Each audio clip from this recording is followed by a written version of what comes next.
Birinci ümumiyyətlə, əsəd nədir? Aktiv. Aktivin nə demək olduğunu biz bilirik. Köhnə əməliyyatlar sayəsində bizə gələcəkdə future economic benefit qazandıracaq və bizim kontrol elədiyimiz belirli maddələr. Burada fikir vermək olduğumuz toçkalar nə idi? Past eventlər sayəsində future economic benefit verən control by entity. Və bu üç dənə cümlə onsuz görürsə həmişə bu üçü qaralayır. Control by entity sahib olunan yox, kontrol olunan, idarə olunan. Past event köhnə əməliyyatların nəticəsində yəni nə demək istəyirəm? Sizin maşınınız varsa, əsətiniz varsa bu anında gəlmir.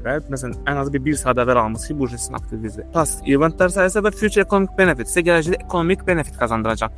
Xərcinizi azaldacaq və yaxud da gəlirinizi çoxaldacaq və s. və ilaxır. Non-current bir ildən daha artıq deməkdir bu. 12 ay bizə bir ekvivalent götürülür. 12 aydan aşağı currentdir, 12 aydan yuxarı non-current. Intangible isə tangible maddi, intangible qeyri-maddi. Yəni fiziki mövcudluq olan intangible'dır, fiziki mövcudluq olmayan intangible'dır. Lisenziya, patent, bu və buna oxşar digər strukturlar. Intangible assets are non-current assets with no physical substance. Substance mövcudluq, physical fiziki. Fiziki mövcudluğu olmayan aktivlərdir. Intangible assets cannot be touched, toxunula bilmir və s.